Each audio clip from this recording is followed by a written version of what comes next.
مرحبا، أهلا وسهلا فيكم في الجزء الثاني من موضوعنا للسعلة.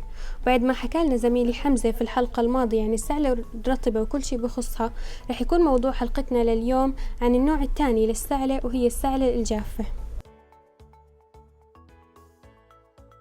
المعروف عن السعلة الجافة إنها ما بتحتوي على بلغم، والمشهور عنها إنها عرض من أعراض الإصابة بفيروس كورونا.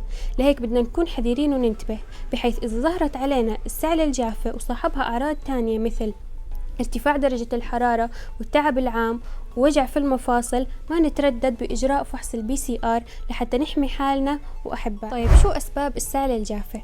تحدث السعلة الجافة نتيجة لكتير أسباب، منها الربو، وإذا كان السبب ربو فرح تزيد لما يمارس الشخص رياضة أو يبذل مجهود كبير. ممكن يكون سبب السعلة تحسس من مادة معينة، سواء من الجو أو من التعرض لمادة كيميائية.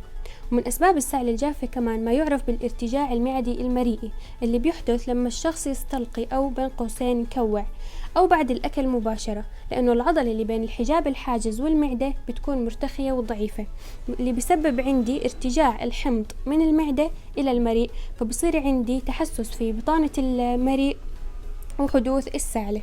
السبب الأخير من أسباب السعلة الجافة بيكون ناتج عن تناول بعض الأدوية، يعني بشكل بسيط في بعض الأدوية بتسبب السعلة الجافة، وبمجرد ما وقفت الدواء رح توقف السعلة. أما بالنسبة للأمراض المزمنة فيفضل استشارة الطبيب لاستبدال الدواء بدواء آخر. ومن الأمثلة على الأدوية اللي بتسبب السعلة الجافة أدوية الضغط angiotensin converting enzymes. كيف نختار العلاج المناسب للسعلة الجافة؟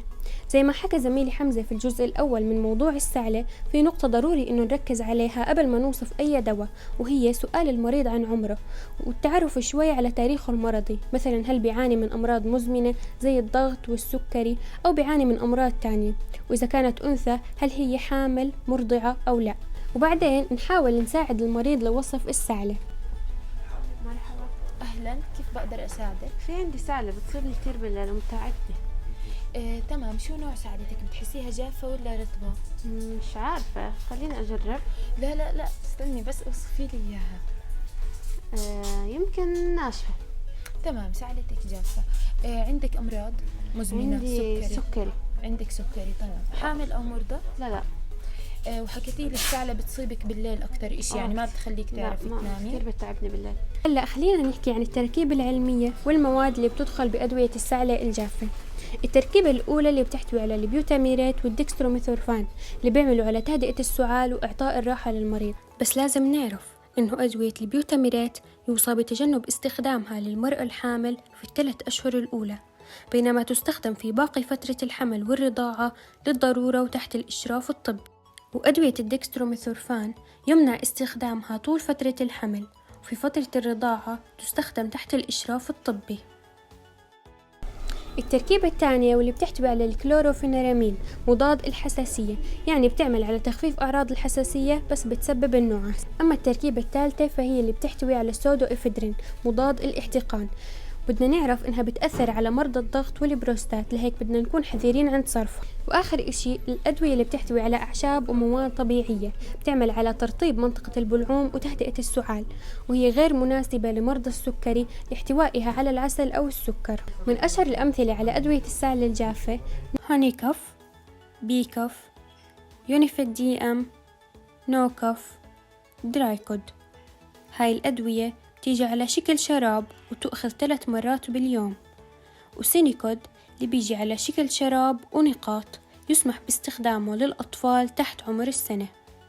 تمام، هلا بما انه انت عندك سكري رح اعطيكي دواء خالي من السكر، ورح اعطيكي دواء بخليك تقدري تنامي بالليل. تمام. هذا دواء النوكوف، تشربيه بعد الاكل 3 مرات في اليوم تشربيه، ورح يخليك ترتاحي بالليل ويخفف السعلة. تمام.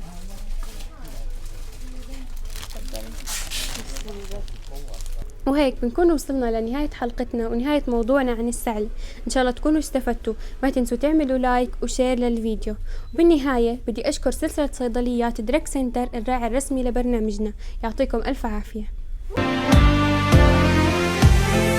بالخير سرنا وقلوبنا نبضت معك النور صرنا. وهيك بنكون وصلنا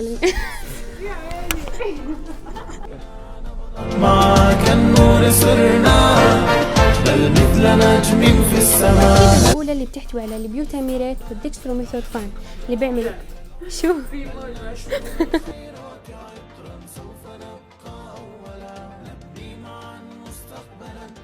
إنه العضلة. أوكي.